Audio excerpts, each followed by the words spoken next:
Welcome to the audio podcast ministry of The Bridge.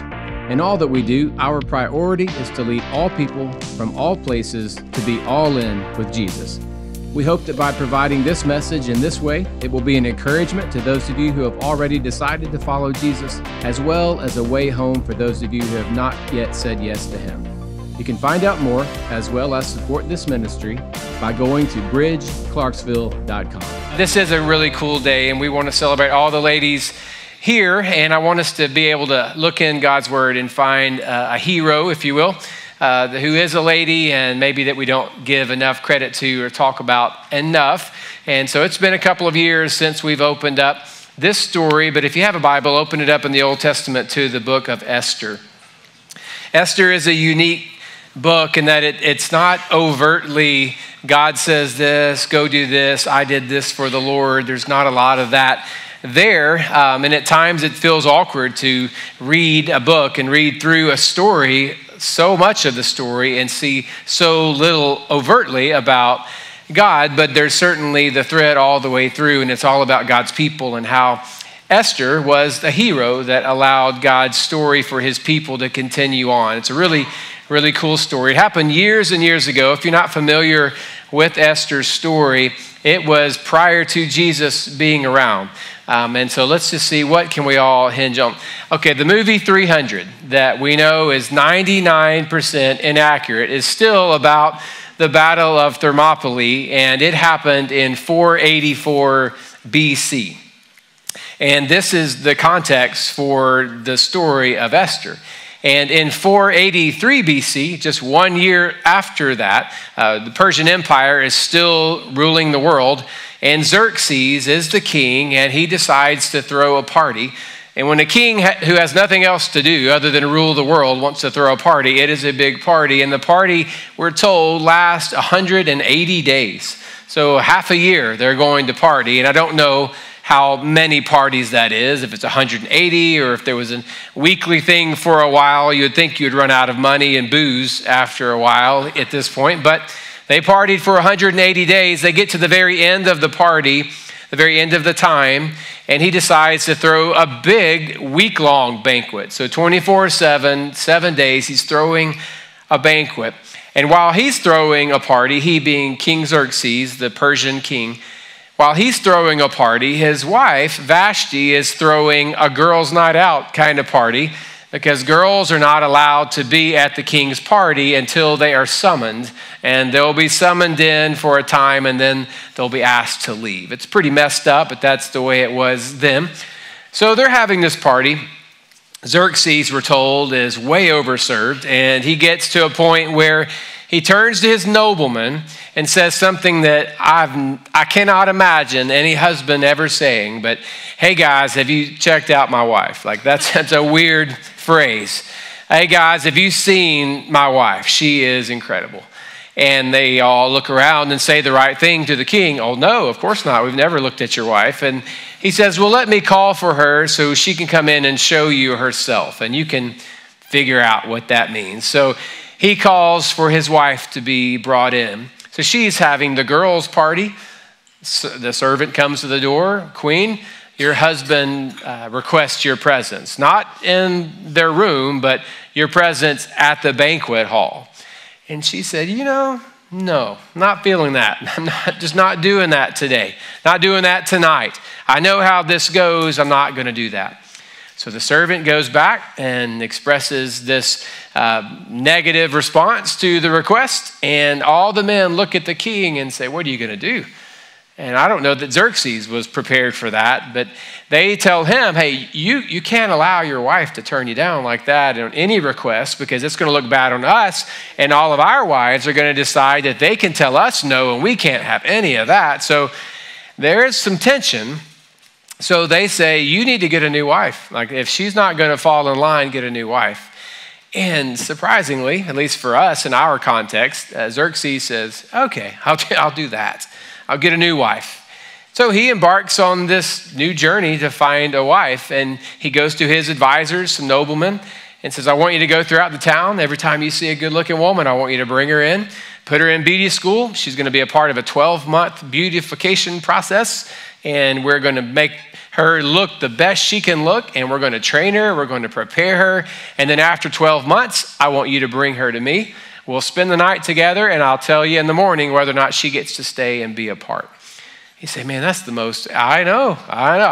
Don't kill the messenger. It is in the book of Esther right here. That's the plan. So for 3 years, you've got this process unfolding. And I'm assuming they all had to spend that first year in the beauty school, as we're told. It didn't really kick into gear till the second year, but for those next couple of years, every single night, you've got a different lady being brought in. He spends the night with her. He makes a decision. It's just a really messed up process.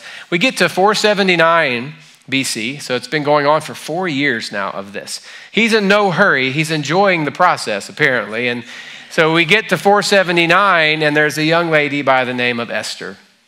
And Esther is met and brought into this beauty school. She spends a year there. She goes in front of the king, spends the night with him. The next morning, he sends word to all the noblemen, cancel the contest. Like, it's over.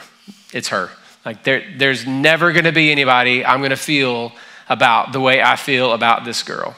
Said every kid first day of 7th grade. I'm never going to love anybody like I love this girl right here.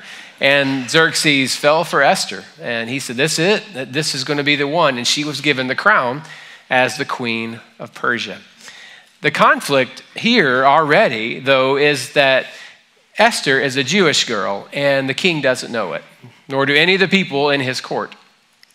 She's Jewish. She's raised up in Persia. She lives there. You go back into Bible history and you'll see that God's people disobeyed him. He allowed other nations to come in and destroy them. And what we know is the land of Israel, it was nothing, just rubble. And so people grew up in other places, but for the last 50 years prior to this, people had gone back and they tried to rebuild the wall. They tried to rebuild the temple. They were working to rebuild, but it was just a mess. And there was no threat to the Persian king. But what Esther had not told the king was that she was Jewish. She was an orphaned Jewish girl raised by a cousin who was quite a bit older than her. His name was Mordecai. And Mordecai told her when she was selected to go to beauty school over a year earlier, he said, don't tell anybody you're Jewish, because I don't know that you're going to be queen. I have a hard time thinking you're going to win this thing necessarily, but because the odds, but just in case, you don't want to destroy your chance by letting them know that you're Jewish, because that's never going to fly. So she didn't tell them. All these Middle Eastern girls together, she was just not from Persia. She was not Persian. She was Jewish in ancestry. She doesn't let them know. So she's there hiding her identity, and her cousin Mordecai is on the outside of the palace, thankful, of course, that now his cousin is the queen, but he's still nervous about what's going on. So he gets good at just walking around, pacing in front of the palace, just listening, trying to find out what's going on, listening to the latest gossip, trying to hear what's happening in the palace, wants to know for sure, of course, that Esther's treated well, and she is, that Esther's being honored and respected, and she is. But along the way, he also hears other things, and he uncovers a plot to kill the king. Two guys, one's name's Teresh, one is named Bigthana. Bigthana was destined to be in the mafia anyway, but Bigthana and Teresh get together and decide, we're going to take down Xerxes. And so they begin to put a plot together to assassinate. So Mordecai finds out about it. He sends word to Queen Esther. Esther goes to the king and says, I've heard that there is a plot to kill you. Teresh and Bigthana are behind it all. So he finds out, yes, it's legit. Those two men are removed. The plot is over. The king is saved. And the king goes to some of his secretaries, his nobles, and says, make sure that you write this down in the annals of history. We want to have this here. There's no way to know about it unless we write it down. So just as was the case for all old historical documents, it's written down in this book of history for Persia. So they move on. But Mordecai has more than just interest in what's going on in the palace. He also has this role of being faithful to a God that the Persian people don't know, and feeling like he has a responsibility to make sure that even in this place that is not theirs, where they honor all sorts of gods that aren't God, that he holds true. So when Haman, the second in charge, or the king, comes through town. He represents the king. And this man named Haman wanted to make sure that people knew he was the king's number 2 man. And when Haman comes through town, he expects everyone to bow. And so all of these people are bowing in front of Haman in honor of the king. But Mordecai, maybe he wasn't the only one, but we know Mordecai would just stand, just watch him go by, refuse to bow. And every time this happened, Haman got angrier and angrier that this Jewish man, and people knew Mordecai was Jewish, this Jewish man refused to bow to him. So Haman decides, I'm going to do something with my power and my leverage. I'm going to make this thing go away. So he goes to the king and says, King, we've got a problem on our hands. Oh, what's that? These Jewish people. Oh, what? They're so insignificant. What does it matter? No. They won't bow. And that's going to be a problem. And if you allow this to happen, it's going to send the bad message that you are willing to put up with this. So I want you to sign this document that says, next year this time, and we'll give them 11 months, but next year this time, on March the 7th, we are going to mass execute every Jewish person in the Persian Empire. And the king just does what the king does. He signs documents. So he signed the document. This was April of the prior year. So 11 months later, on March the 7th of that year, there was going to be a mass execution of all Jewish people. Mordecai hears about this, and he's broken. He sends word. He tries to get word to the queen of what's going on, because she had heard that her friend, no one knew it was his cousin necessarily, but this friend that she has an odd relationship with, some sort of interest, is grieving and mourning outside the gates of the palace. So she asks what's going on. So he gets word to the queen. He says, we're in trouble. Our people are in trouble. And no one here is able to do anything about it. No one has the courage and no one has the ability to get close to the king. So in verse 14 of Esther chapter 4, we read, For if you remain silent at this time, relief and deliverance for the Jews will arise from another place, but you and your father's family will perish.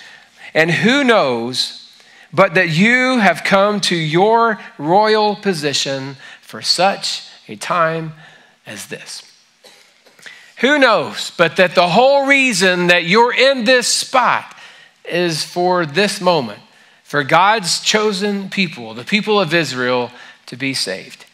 Now, he's quick to acknowledge that perhaps God will do it another way if Esther doesn't step in. The entire future of the human race is not on Esther. The future of God's story as it relates to God's chosen people is not necessarily on her. He said, but who knows what's going to happen? Maybe this is why you're here. Maybe it's not just because you're hot that you're queen. Maybe God has a plan. Maybe God has placed you here so that you can provide deliverance for your people. So now she has to decide if all of it is worth the risk, if she's willing to step out. Because if she steps out and tries to help people, one, her cover is going to be blown.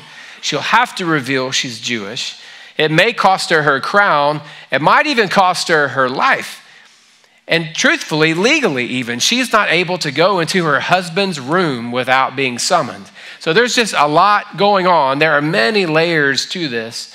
And she had to decide, am I going to go? Am I going to be brave? Am I going to show courage and risk myself for these people that don't even really know me, that I don't even publicly align myself with? Or do I just stay quiet and enjoy being the queen for the rest of my life? So she sends word back to Mordecai. And in verse 15, Esther sent this reply to Mordecai. Go gather together all the Jews who are in Susa and fast for me. Do not eat or drink for 3 days, night or day. I and my attendants will fast as you do. And when this is done, I will go to the king, even though it is against the law. And if I perish, I perish. I love that line. Doesn't sound like a weak, feeble lady with a crown. Say, and if I die, I die. I hear a growl almost coming out of her at this moment. This is going to be it. You pray, you fast, You go to God, ask for favor, I'll do the same. And then I'll go before the king. And I'll reveal that I'm Jewish. I'll reveal what's going on. And if I die, I die.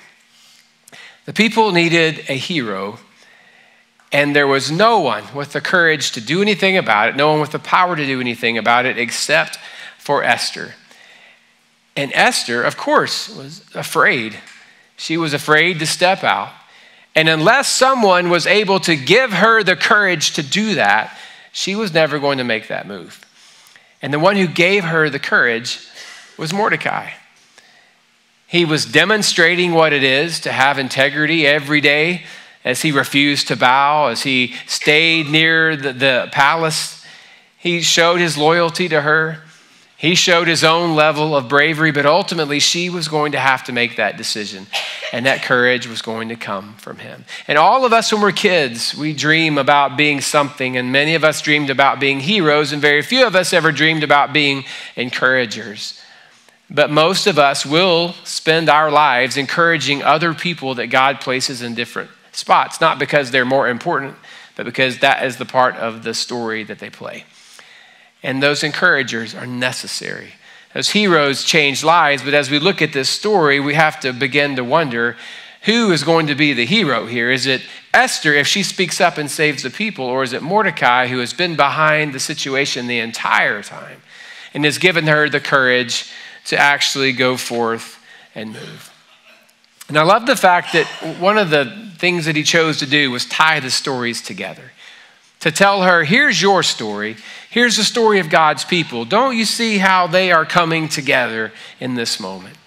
And if you're going to be a true encourager, part of your role is to help people see how their story plays into God's story, how they work together, why it is they might be here at this particular time, why it is they might have this particular set of skills, Liam Neeson, and this particular set of gifts that God has given them, what the opportunity is, and how those things might work together.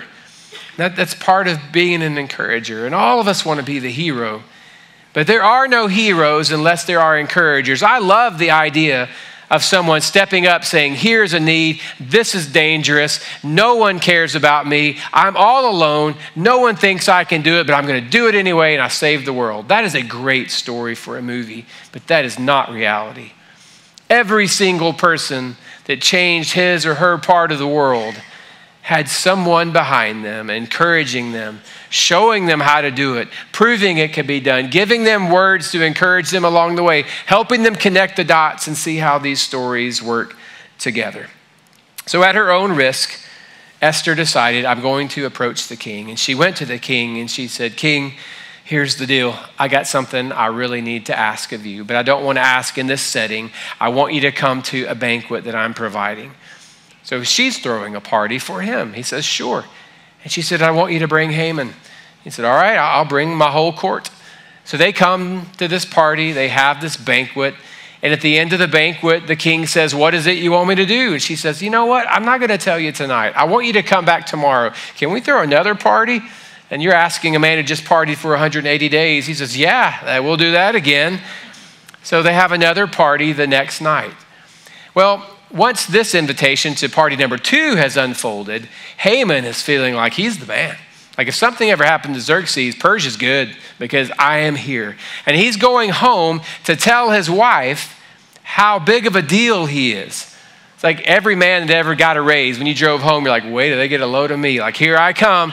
I'm going to go home and tell her how big and impressive I am. And on his way, he passes Mordecai in the streets. And almost as if maybe he thought it might be different. Maybe he didn't know I'm a 2-banquet guy. And he stops and slows down, and Mordecai just stands there and looks at him. I'm not going to bow to you. I don't bow to men. And it got under his skin to the point that he got home to tell his wife what a big deal he was. And instead, he said, listen, this guy is driving me crazy. She said, what? This guy named Mordecai that's outside the palace, he's there every day. I pass him every single day, and he's the only one that every day refuses to bow to me. I don't know what to do. It's messing me up. And his wife said, you know what we do to traitors around here? He said, what? He said, we stick them on a pole, we impale them, we light them on fire, they light the streets up, and we stop all that business. No one does that anymore after we do that. He said, you know what? You're right. Let's get that set in motion. So he tells one of his servants, go to the guys, build a pole, build a 75-foot pole, and I'm going to stick Mordecai on that thing, and then we're going to light him up, and we're going to end this no bowing situation. Well, while he's doing that, Xerxes has gone home from banquet number 1 and getting ready to go to sleep. He has banquet number 2 the next night. Got to go to sleep, get a good rest in before you get drunk again, I guess. And so he goes to his room and he can't sleep. He does what rich people do, I guess. He sends for a reader. Come read to me. He has a man come in. He says, read to me. And the guy knows what Xerxes likes to hear at night. So he decides to read the history of King Xerxes to him. So, I can only imagine, asking my wife, come in and tell me more about the good things I've done. Anyway, so he brings this reader in. He starts reading. He gets to the part where the assassination plot was foiled. He says, what did we do for that guy, by the way? What's his name? We did nothing, and his name's Mordecai. We might have thanked him, but he said, we should do something for that guy. Move on, keep reading. So he reads, Xerxes falls asleep. They get to the next night, the banquet's there. They show up for this party. They're having a good time. And at the party, Esther decides to talk to the king. And she says, okay, here it is. There is someone who is trying to destroy me and all the people that I care about. And the king said, well, who would do that? Why are we talking about this here? She says, I know you wouldn't do that, but that guy would. And she points at Haman. And he looks over at Haman. Haman is sick at his stomach at this point, thinking, wait a minute, what are we doing here? And he begins to speak to Mordecai, or to Haman rather, to the point where he's so angry he can't carry on the conversation, and so he leaves. Well, while he's gone, Haman came in and begged Esther to not allow him to be killed. He's like, Esther, you got to help me. I'm not doing this against you. I didn't even know you were Jewish. This was for this Mordecai weirdo that won't bow down to me. This is all about them and him, and it's not about you. And the king comes back in from his little cool down break, and he sees Haman with his hands on Esther. And his words are, I leave the room for a moment, and you've chosen to violate my wife. So they look around, and he looks at his other attendants, and he says, what should we do for a man like this who would molest my wife in my presence? And they say, well, when we were coming in, we saw this pole on the outside. He's like, that's it. So they take Haman, they put a bag over his head, and they lead him out into the streets, and they impale him on a pole. They go to his wife and say, get out. All their stuff's being confiscated. And so the king goes to Esther and says, who do we give all of Haman's stuff to, his estate and his trust? And she says, I know a guy named Mordecai that would appreciate that. And Mordecai took all of his estate. Now, we look back at the story and think, who is the hero here? The entire Jewish people, all the Jewish people in Persia were saved. And is it Esther? Well, yes. Is it Mordecai? Yes. We have to have those encouragers in our lives. And some of you are sitting next to people who are so close to a breakthrough, and not once have you pointed out what you see God doing in their lives and encouraged them to continue on. And they're not moving because you're not encouraging. They don't have the courage to do it. That's why it's called encourage. I'm putting courage in you. I'm believing in you in this moment. And I'm so thankful for the people that I've had in my life from time to time that have encouraged me. And today, for obvious reasons, I thought a lot about my mom.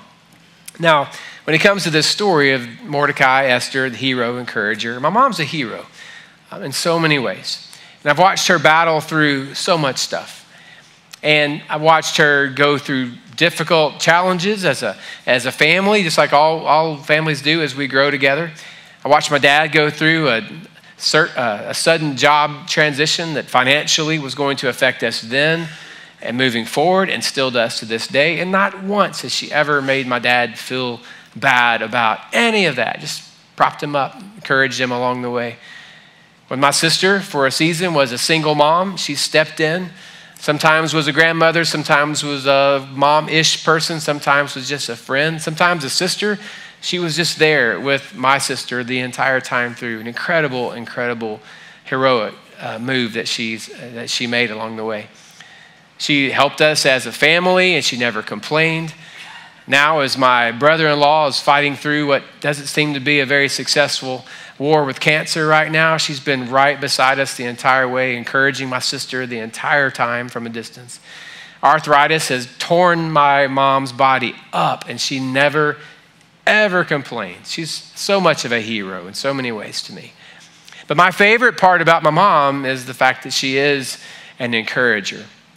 And perhaps the most important bit of encouragement that she ever gave me took place when I was 7, and it was a Sunday afternoon. I had invited Jesus into my life, and I told my parents about it. My mom and dad encouraged me. They said, it's time for you to go public with this, and this is the first domino to fall. You let the world know you're unashamed of him, and then we'll see what God does with your life after that.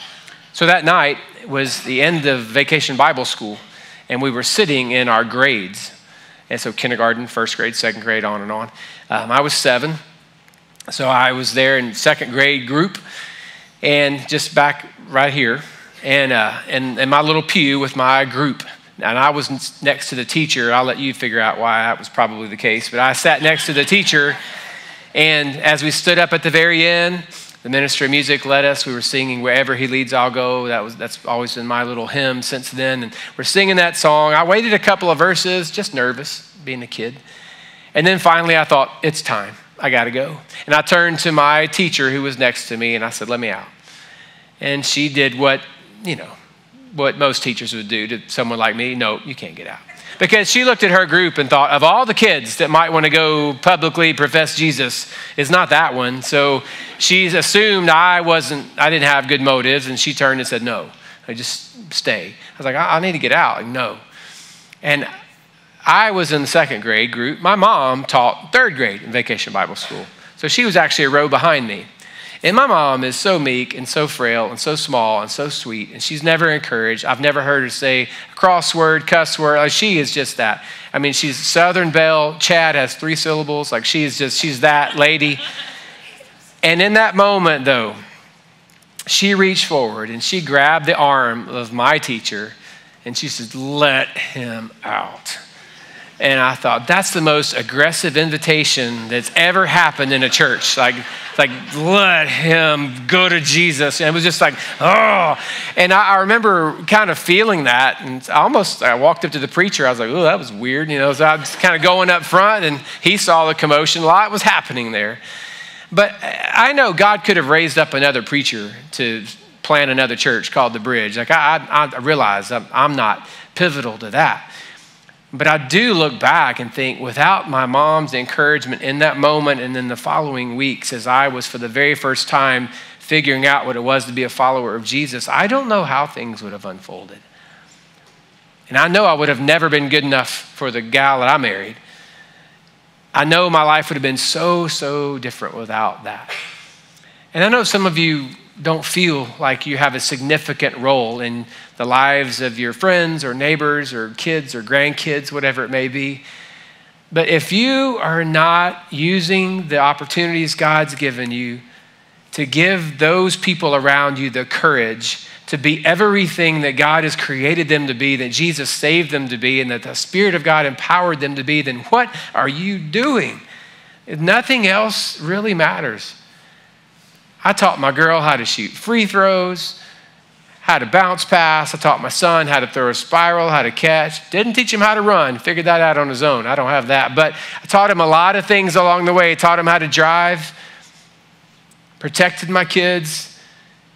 But when my time comes and they look back and they have this, was Dad an encourager? Was he a hero? I know both of them are just going to say, he showed me what it was to follow Jesus.